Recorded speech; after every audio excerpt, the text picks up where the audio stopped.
Now we are moving to next substance of iron, that is FeCl3. Ferric substance में बहुत सबसे ज़्यादा important माना जाता है।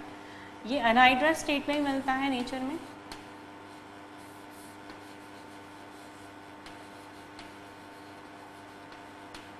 और जब एनहाइड्रस स्टेट में होता है तो ये डार्क रेड डेलिक्वेसेंट सॉलिड होता है, डेलिक्वेसेंट सब्सटेंस होते हैं जो मॉइस्चर एब्जॉर्ब कर लेते हैं।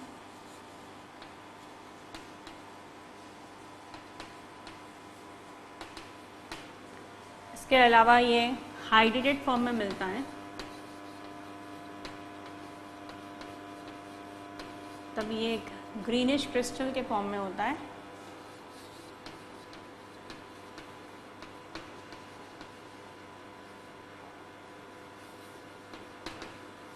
कलर में वेरिएशन है इनके, एक डार्क रेड है और एक ग्रीनी क्रिस्टल है। और प्रिपरेशन में अगर अनहाइड्रस फॉर्म बनाना है तो डायरेक्ट आयरन की रिएक्शन क्लोरीन के साथ करके इसे बनाया जा सकता है। और यदि हमें हाइड्रेटेड फॉर्म बनाना है, इसके हाइड्रेटेड फॉर्म में आयरन के किसी भी हम कंपाउंड को ले सकते हैं, जैसे कि फेरिक ऑक्साइड हो गया या आयरन का हाइड्रोक्साइड हो गया या कार्बोनेट हो गया।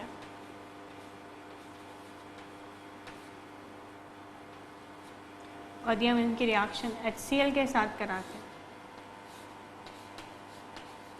तो फिर जो मिलेगा हमें कंपाउंड वो वाटर मॉलिक्यूल के साथ जुड़कर हाइड्रेटेड फॉर्म आएगा। तो फेरिक क्लोराइड दोनों ही फॉर्म मिलता है, anhydrous and hydrated. Anhydrous FeCl3, hydrated form FeCl3.6H2। Anhydrous dark red colour का डेलिक्वेसेंट सॉलिड होता है, जबकि जो इसका हाइड्रेटेड फॉर्म होता है वो ग्रीनिश कलर के क्रिस्टल होते हैं।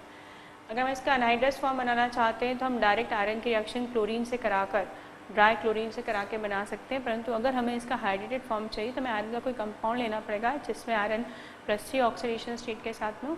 तो HCl से रिएक्ट करके पहले वो फेरिक क्लोराइड बनाएगा, फिर एक्वस सॉल्यूशन में वो 6 वाटर मॉलिक्यूल के साथ में जुड़कर हाइड्रेटेड फॉर्म में चेंज हो जाएगा। अब हम इसकी प्रॉपर्टीज़ की बात करते हैं।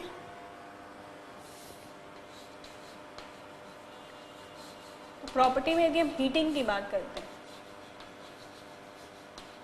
हीटिंग में भी हमको वेरिएशन देखने के लिए मिलता है दोनों में, अनहाइड्रस और हाइड्रेटेड में। अगर एनहाइड्रस की बात की जाए तो जिस तरह 300 डिग्री सेल्सियस में FeSO4.7H2 ने, वहाँ भी टेम्परेचर 300 ही था, 7 वाटर मॉलिक्यूल लूज कर दिए थे, वैसे ही 300 में डायमर में चेंज हो जाता है।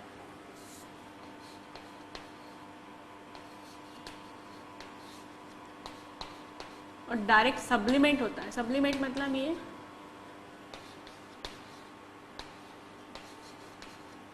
अगर आप इसकी वेपर डेंसिटी कैलकुलेट करेंगे तो वो डबल वेट दिखाएगी। ये सब्लिमेशन का टेम्परेचर, डायरेक्ट सॉलिड से ये गैसियस स्टेट में चेंज हो गया तो इसकी वेपर डेंसिटी डबल मिलेगी आपको। इस तरह एक कोऑर्डिनेट बॉन्डिंग के थ्रू डायमर बना लेता है।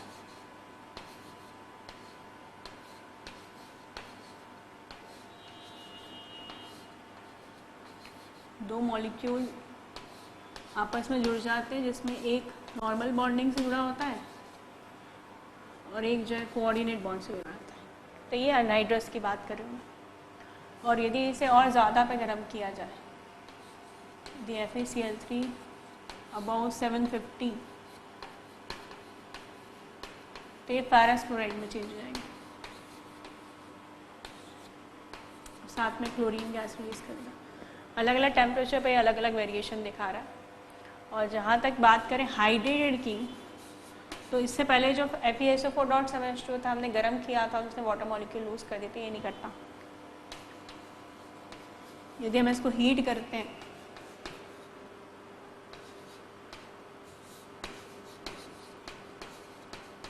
वाटर मॉलिक्यूल नहीं लॉस कर पाए, ये बना देगा फेरिक ऑक्साइड।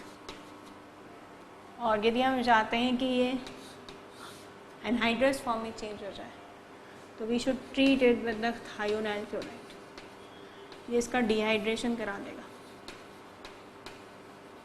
और बन जाएगा FeCl3। मतलब गर्म करके आप इसे डिहाइड्रेट नहीं कर सकते, गर्म करने पे फेरिक ऑक्साइड में चेंज हो जाएगा। अगर हम इसे डिहाइड्रेट करना ही चाहते हैं तो हमें थायोनाइल क्लोराइड का यूज़ करना पड़ेगा। अब इसके हम कुछ रिएक्शंस का डिस्कशन करें तो रिएक्शन में एक है हाइड्रोलिसिस। ये पढ़ा जा चुका है ऑलरेडी कि जब ट्रांजिशन मेटल्स हेलोजन के साथ रिएक्ट करते हैं तो अपनी हायर ऑक्सीडेशन स्टेट में वो हैलाइड फॉर्म में स्टेबल नहीं होते। हमने FeCl3 की रिएक्शन की थी वाटर के साथ में, CuCl2 की रिएक्शन की थी वाटर के साथ में, TiCl4 के साथ रिएक्शन की थी। और हर बार यही कहा था कि transition elements higher oxidation state में हेलोजन के साथ में स्टेबल नहीं होते, इसलिए अपना फॉर्म चेंज करना चाहते हैं। तो हाइड्रोलिसिस में ये रिएक्शन ऑलरेडी डिस्कस की जा चुकी है हेलोजन्स के हैलाइड के केस में कि अगर फेरिक क्लोराइड वाटर के कांटेक्ट में आता है, it get hydrolyse, it form ferric hydroxide plus HCl। और अगेन वही बात आ रही है जो अभी आई थी कि फेरस सल्फेट की रिएक्शन पानी से कराएं तो फेरिक हाइड्रोक्साइड और सल्फ्यूरिक एसिड बनता है। और क्योंकि रिएक्शन रिवर्सिबल नेचर की और हम इसे स्टेबली बनाए रखना चाहते हैं, इसकी क्वांटिटी ज़्यादा रखना चाहते हैं, तो हम बाहर से अगर एसिड ऐड कर दें तो लीच-एटले प्रिंसिपल के अकॉर्डिंग प्रोडक्ट की क्वांटिटी बढ़ने से रिएक्शन बैकवर्ड डायरेक्शन में शिफ्ट कर जाएगी और FeCl3 बना रहेगा। तो रिएक्शन पढ़ी जा चुकी है। फिर अगर अमोनियम हाइड्रोक्साइड के साथ इसकी रिएक्शन आप पढ़ते हैं तो वो रिएक्शन आप लोग क्वालिटेटिव एस्टिमेशन में पढ़ते हैं जब हम आयरन का टेस्ट लगाना चाहते हैं, क्योंकि जो FeCl3 होता है ये रिएक्ट करता है अमोनियम हाइड्रोक्साइड के साथ में और ये ब्राउन प्रेसिपिटेट बनाता है फेरिक हाइड्रोक्साइड के। तो ये brown precipitate third group analysis में आयरन, एल्यूमिनियम, क्रोमियम के टेस्ट में अमोनियम हाइड्रोक्साइड ऐड किया जाता है, तब ब्राउन प्रेसिपिटेट बन जाता है इसका।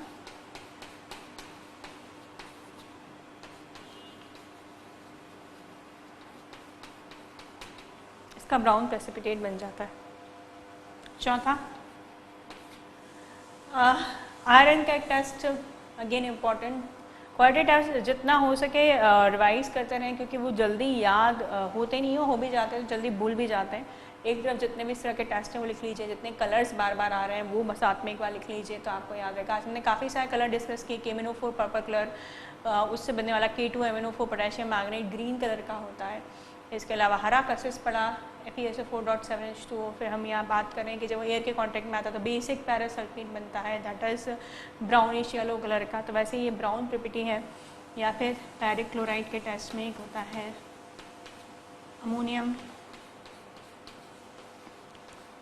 थायोसाइनेट नाम का सब्सटेंस होता है, जिससे ये रिएक्शन करके डार्क रेड PPT बनाता है।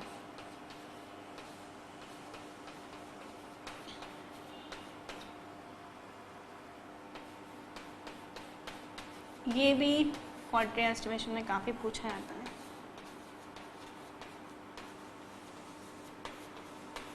डार्क रेड प्रेसिपिटेट बनाता है ये। तो हम बात कर रहे थे कि जो आयरन के फेरिक कंपाउंड में इंपॉर्टेंट है फेरिक क्लोराइड, जो अनहाइड्रस और हाइड्रेटेड दोनों स्टेट में मिलता है। अनहाइड्रस स्टेट जहाँ डार्क रेड कलर का डेलिक्वेसेंट सॉलिड होता है, वहीं पर जो हाइड्रेटेड फॉर्म होता है वो ग्रीन कलर का क्रिस्टल होता है। अनहाइड्रस बनाना है तो हम आयरन की रिएक्शन डायरेक्ट ड्राई क्लोरीन से करके बना सकते हैं, पर हाइड्रेटेड फॉर्म बनाने के लिए हमें आयरन का कोई भी कंपाउंड लेकर उसे HCl से ट्रीट करना पड़ेगा। ये बनने के बाद में वाटर एक्वस मीडियम में 6 वाटर मॉलिक्यूल से क्रिस्टलाइजेशन में जुड़कर एक बनाएगा FeCl3.6H2 ग्रीन कलर के क्रिस्टल। हीट करते हैं तो अलग अलग फ़र्क दिखता है। अनहाइड्रस फॉर्म को 300 पे गर्म करें तो डायमर में चेंज आता है, 750 से ज़्यादा में गर्म करें तो फेरस क्लोराइड और क्लोरीन में चेंज हो जाएगा। और अगर आप इसका पानी निकालना चाहते हैं, आप डायरेक्ट हीट करके नहीं निकाल सकते, फेरिक ऑक्साइड बन जाएगा। और अगर आपको डिहाइड्रेट करना है तो आपको थायोनाइल क्लोराइड का यूज़ करना पड़ेगा। कुछ क्वालिटेटिव एस्टिमेशन ये वाला रिएक्शन ही बता रहा है कि कोई भी transition element higher oxidation state के साथ में हैलाइड्स में फॉर्म में स्टेबल नहीं होता है, हाइड्रोलाइज होकर वो फेरिक हाइड्रोक्साइड HCl बनाएगा। क्योंकि रिवर्सिबल रिएक्शन है, हम थोड़ी सी क्वांटिटी HCl के मिला के रिएक्शन को बैकवर्ड डायरेक्शन में स्टेबल करके शिफ्ट करके फेरिक क्लोराइड को स्टेबलाइज कर सकते हैं। और ये अमोनियम हाइड्रोक्साइड के साथ रिएक्ट करके ब्राउन प्रेसिपिटेट बनाता है फेरिक हाइड्रोक्साइड के, जो क्वालिटेटिव एस्टिमेशन का एक पार्ट है। उसी तरह क्वालिटेटिव एस्टिमेशन में इसकी कंफर्मेटरी टेस्ट के रूप में लिया जा सकता है अमोनियम थायोसाइनेट, जिसे कहा जाए डार्क रेड कलर के प्रेसिपिटेट बनाता है। अभी हमने एक सब्सटेंस की बात की थी पोटेशियम फेरोसाइनेट, ये इससे बनाया जा सकता है जो प्रूशियन ब्लू बनाने के काम भी आता है, और फेरस सल्फेट से जो अभी हमने जिसकी बात की थी पोटेशियम फेरोसाइनेट K4FeCN6, अगर उसकी रिएक्शन हम इससे कराएं तो हमें प्रूशियम ब्लू कलर का सब्सटेंस मिलता है इसमें, जिसमें हम फेरिक क्लोराइड जो है उसकी रिएक्शन यदि हम K4FeCN6 से कराएं तो हमें फेरी फेरोसाइनेट नाम का एक सब्सटेंस मिलता है।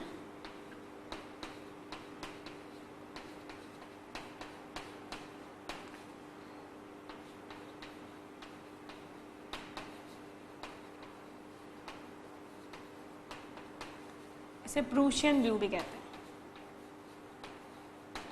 It's also called Prussian blue.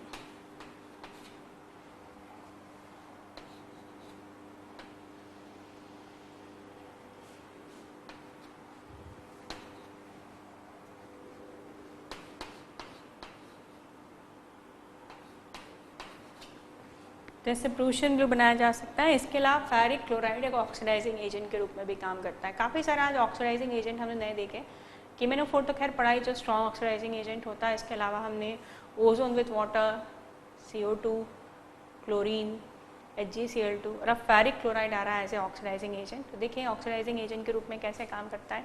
फिलहाल इसकी ऑक्सीडेशन स्टेट +3 से +2 हो जाएगी, तो इसकी reaction FeCl3 as a oxidising agent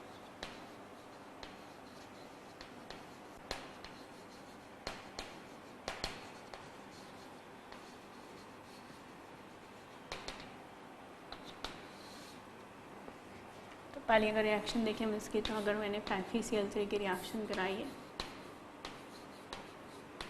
SnCl2 के साथ में, ये रिएक्शन आप लोग काफ़ी बार देखेंगे, चाहे केमिकल काइनेटिक्स उसमें इसका जिक्र आता है, जब ऑर्डर डिस्कस किए जाते हैं या फिर सरफेस केमिस्ट्री में इस रिएक्शन का डिस्कस होता है।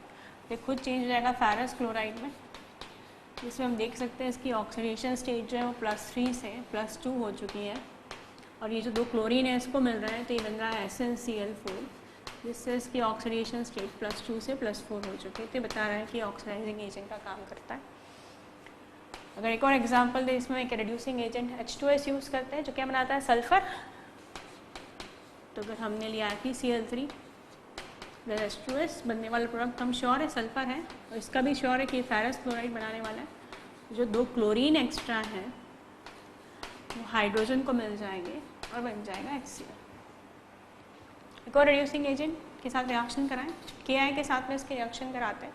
Ki जिसने बस एक ही बार पोटेशियम आयोडाइड बनाया था बेसिक मीडियम KMnO4 के साथ बेयर्स रिएजेंट में, बाकी आयोडीन बनाता है।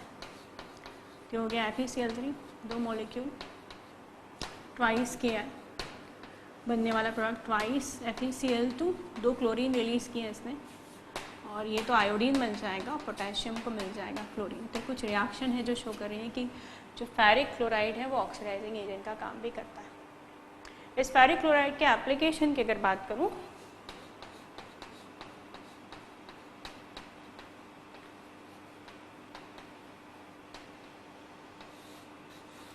पहले तक टिंचर आता है, एक मेडिसिन आती है, अल्कोहलिक सॉल्यूशन है इसका टिंचर, इसे कहते हैं फेरी पर क्लोराइड। ये उसके रूप में यूज़ होता है, टिंचर फेरी पर क्लोराइड के रूप में इसका यूज़ होता है। सेकेंड एप्लीकेशन की बात करूँ तो ये फिनॉल, एसीटेट आयन,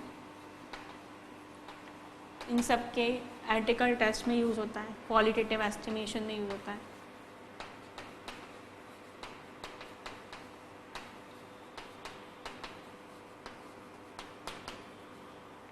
और तीसरा अगर बात करूँ तो अभी हमने बात की कि ये प्रूशियन ब्लू बनाने के काम आता है।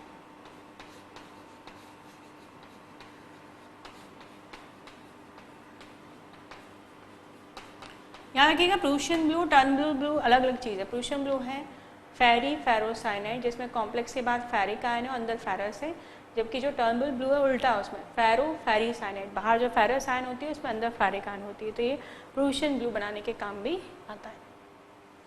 हम बात करेंगे कंपाउंड्स ऑफ कॉपर।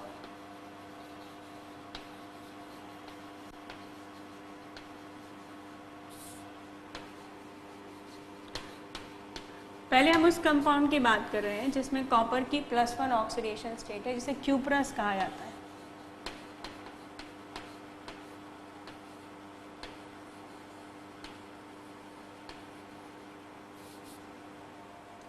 कॉपर की +1 ऑक्सीडेशन स्टेट में इसका कॉन्फ़िगरेशन होता है 3d10 4s0 और ये बता रहा है कि D10 होने के कारण एक तो कलरलेस होगा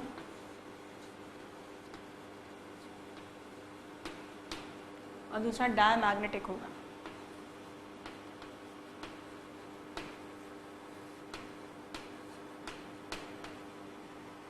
कलरलेस की हमने बात की तो हमने बात की थी कि अगर D10 या D0 कॉन्फ़िगरेशन हो तो DD ट्रांजिशन पॉसिबल नहीं हो पाता, जिसके कारण कंपाउंड कलरलेस दिखते हैं।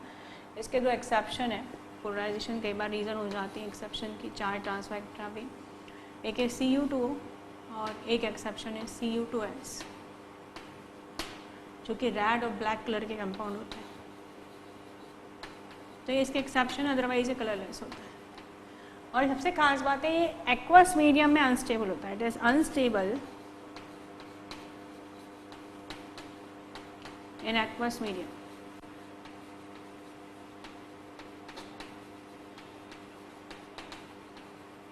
ये एक्वस मीडियम में अनस्टेबल होता है, इसलिए डिस्प्रपोनेट हो जाता है। ये डिस्प्रपोनेशन मतलब खुद ही ऑक्सीडाइज होना, खुद ही रिड्यूस होना। और ये जो डिस्प्रपोनेशन रिएक्शन की वजह है कि क्यूप्रिक आयन की हाइड्रेशन एंथैल्पी बहुत ज़्यादा होती है। तो क्यूप्रस का एक कंपाउंड जो डिस्कस किया जाता है वो हम ले रहे हैं cuprous chloride, that is Cu2Cl2।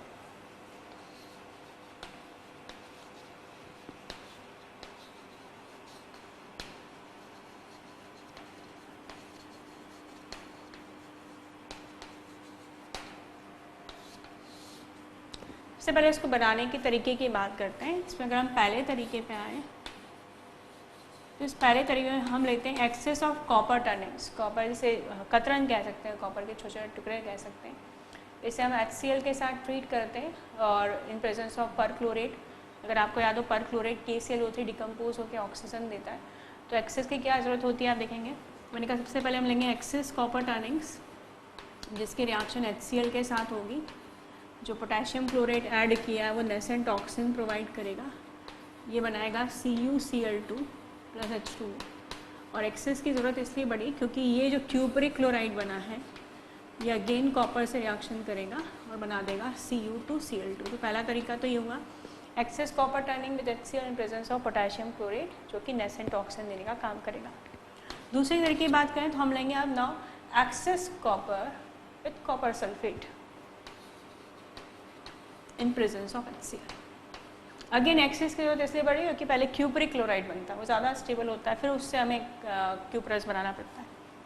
अगर हम HCl के साथ ट्रीट करें तो बनेगा CuCl2 + H2SO4 और ये CuCl2 अगेन जब एक्सेस कॉपर के साथ रिएक्ट करेगा तो बना देगा Cu2Cl2। अगर हम देख रहे हैं कि पहले स्टेप में क्यूपरिक क्लोराइड बन रहा है, उससे क्यूप्रस क्लोराइड बन रहा है, तो हम डायरेक्ट क्यूपरिक क्लोराइड यूज़ करके भी बना सकते हैं, जिसे हम इसकी रिएक्शन जिंक के साथ करा सकते हैं या SO2 के साथ करा सकते हैं इन प्रेजेंस ऑफ वाटर। तो हम एग्जांपल देखते हैं कि अगर हम डायरेक्ट क्यूपरिक क्लोराइड लिया है, अगर इसकी रिएक्शन जिंक के साथ कराई है तो भी हमें Cu2Cl2 बनता है, साथ में बाय प्रोडक्ट के रूप में जिंक क्लोराइड निकलता है, एक्सेस क्लोरीन जिंक लेके चला जाता है। या फिर हम इसकी रिएक्शन जो है SO2 विथ वाटर के साथ भी करा सकते हैं। तो इस रिएक्शन में भी हम पाएंगे पहले तो निकला Cu2Cl2, फिर साथ में निकला H2SO4 बाय प्रोडक्ट के, और बाय प्रोडक्ट में साथ में HCl मिल जाता है। तो ये तरीके हैं जिससे हम क्यूप्रस क्लोराइड Cu2Cl2 बना सकते हैं। या तो हम पहले कॉपर की मदद से या कॉपर सल्फेट की मदद से क्यूपरिक क्लोराइड बनाएंगे, फिर उसकी रिएक्शन एक्सेस कॉपर से करके क्यूप्रस क्लोराइड बना सकते हैं, या डायरेक्ट क्यूपरिक क्लोराइड की रिएक्शन भी जिंक या SO2 विथ वाटर से करके भी क्यूप्रस क्लोराइड बनाई जा सकती है। अब हम बात करेंगे इसकी प्रॉपर्टीज़ के बारे में। प्रॉपर्टीज़ की बात करें तो सबसे पहली बात कि वाटर में इंसॉल्युबल होता है, पानी में नहीं घुलता है। हाँ, ये जो है वो HCl बहुत आसानी से खुल जाता है और कॉपर के एसिड बनाता है। जैसे अगर हम Cu2Cl2 की रिएक्शन HCl के साथ में कराते हैं तो हमें दो तरह के एसिड जो है, two series of mineral acids मिलती हैं हमें यहाँ पर। एक तो H2CuCl3 और एक बनेगा H3CuCl4। तो इस तरह के दो एसिड मिलते हैं हमें जब हम इसकी रिएक्शन HCl के साथ में कराते हैं। तो ये वाटर में इंसॉल्युबल है, ये मिनरल एसिड HCl के साथ रिएक्ट करके खुद के एसिड्स बनाता है। एक का फॉर्मूला H2CuCl3 और एक है H3CuCl4। सेकेंड अगर हम बात करें तो अगर ये एयर के कांटेक्ट में आ जाए, air and moisture, green colour का हो जाता है।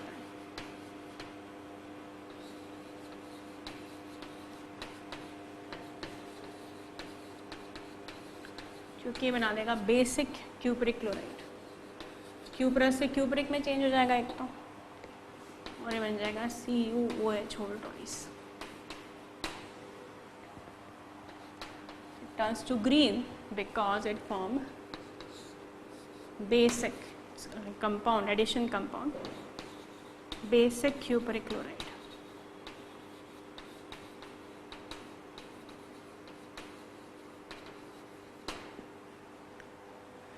इसी कुछ रिएक्शंस हो गई ये वाली, और बाकी जो इसकी रिएक्शंस है, केमिकल रिएक्शंस है, वो हम इसकी प्रॉपर्टी एप्लीकेशन वाइज डिस्कस कर सकते हैं। क्योंकि अगर मैं इसके एप्लीकेशंस की बात करूँ तो इसमें पहला एप्लीकेशन इसका ये आता है कि ये कुछ चीज़ों को एब्जॉर्ब करके अलग करने में हेल्प करता है। जैसे है वो रिएक्शन इसकी, मगर ये हम एप्लीकेशन बेसिस पे भी देख सकते हैं।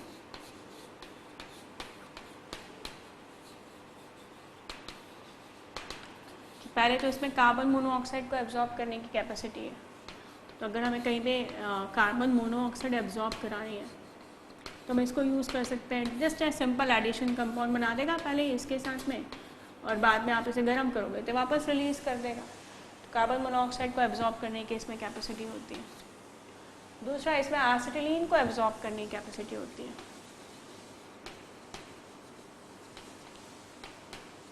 तो एसिटिलीन को एब्जॉर्ब करके कॉपर कार्बाइड बना देता है एक्चुअली।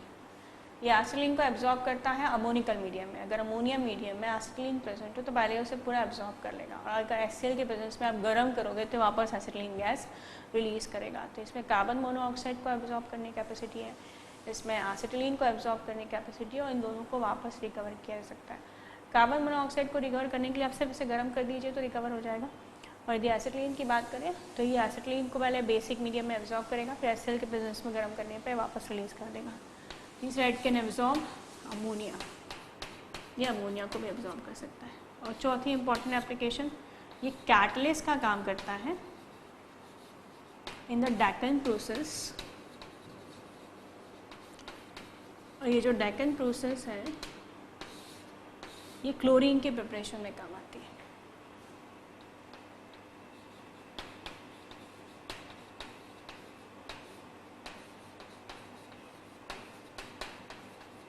क्लोरीन के प्रिपरेशन में ये डेकन प्रोसेस में काम आता है।